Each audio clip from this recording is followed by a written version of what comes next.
7 Principles of Effective Teaching, a Practical Lens for Evaluating Online Courses. That's Graham, Kegel, Tay, Lim, Craner and Duffy. This is based on a number of amounts of research, particularly from Chickering and Reiser, 1993, and the preceding article from Chickering and Gampson in 1987. It basically looks at particular aspects of online courses and ways in which you might be able to evaluate them. So it doesn't provide a rubric as such. What it does provide is some guidelines as to where you might look for key components of a good online course. So principle number 1 is good practice encourages student-faculty contact. We're relating all of these principles to a French course, which I reviewed in an earlier video. Went through one of the basic courses there. In terms of student-faculty contact for this particular online course, there has been some interaction when I was purchasing the item, but in terms of actual communication with the people that do the French courses, there's nothing that I see as yet to indicate that that is a facet of this online course. So whereas the good practice guidelines suggest that there is some interaction between student and faculty, that's not always going to be the case. I think it is actually an essential component of it. So whilst this French course may do something functional, it's not going to probably allow me to interact with French native speakers. It may not allow me to get some feedback from an actual person. It's all going to be software controlled. Now, in terms of communications, the good practice guide suggests that perhaps the faculty should look at how that communication is going to be facilitated early on in the piece. There's certainly fears that too much discussion forum is going to occupy too much time, and I think without a doubt that's the case. I think if you're running an online course, you should allocate 30 to 40 minutes every day to interact with the course online. That's a fair amount of contact time for a staff member. Nonetheless, a lot of the online courses that you may encounter will actually have very little of that within the course. It may be stuff outside of it. Let's have a look at next principle. Good practice encourages cooperation amongst students. Okay, once again, I'm not seeing too much of that in this particular course so far. It's one of those Web 2 type situations, so we need discussion groups, we need blogs maybe with some feedback going on here. This course is relatively linear. It's going to undoubtedly increase my French vocabulary. It will also probably help me with some of the pronunciation, so some of the key skills of obviously speaking a language. But in terms of assignments, perhaps encouraging cooperation between groups of students, it's not really intended to do that, and it doesn't do it. So far we're batting 0 out of 2. Principle 3, good practice encourages active learning. So let's have a look at what active learning is here. In the context of this course, I can actually speak to it. I can type in the wording of the words that I need to consider.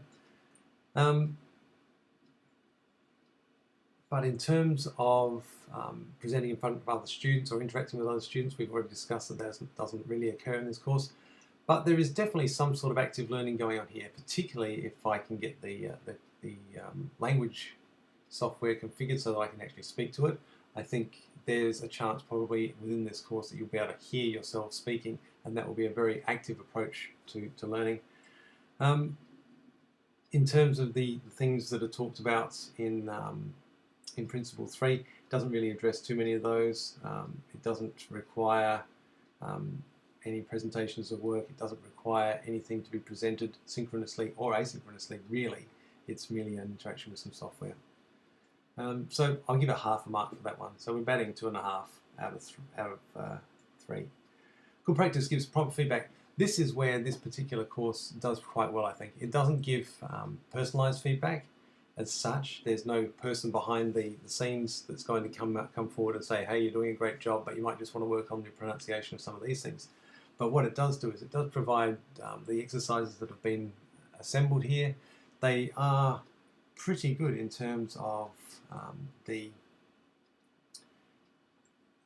in terms of the nature of the feedback. So you get a right and wrong, but you also get some verbal feedback on pronunciation of words.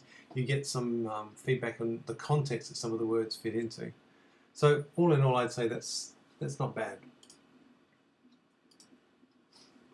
Principle 5, good practice emphasizes time on task. Okay, there are no deadlines in this French course.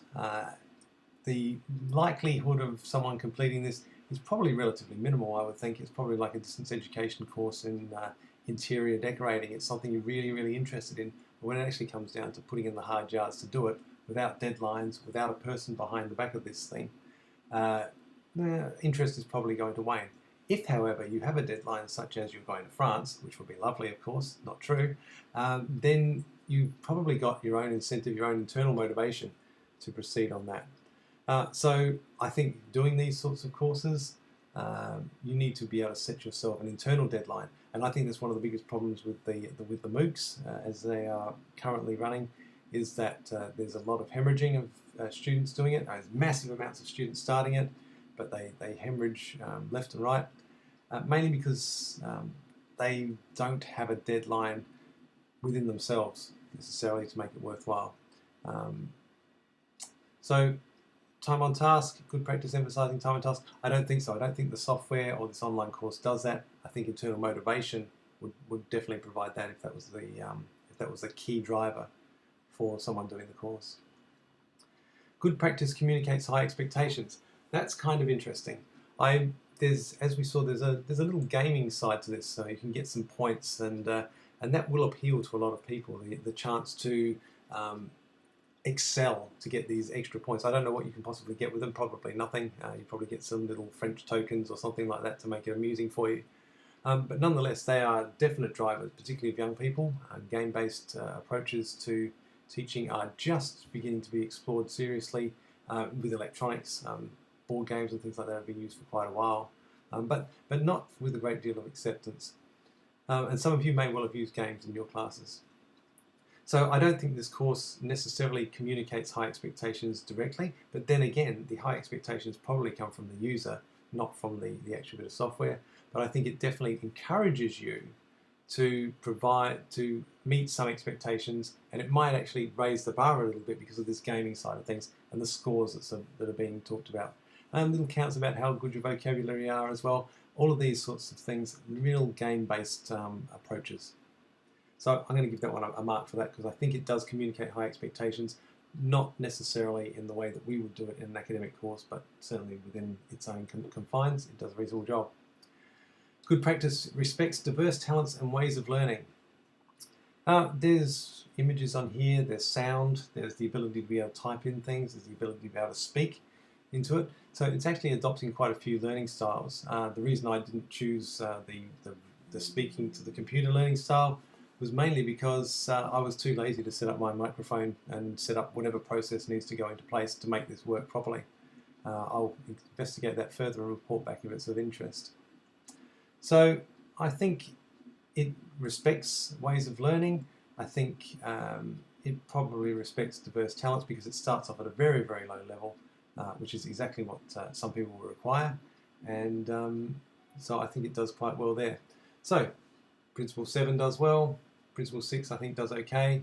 I think Principle 5, 3, 2 and 1 probably not so good. 3 is okay really.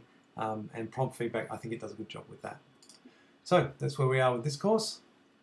We'll try evaluating with a different framework. I'd say it fails, 3 out of 7.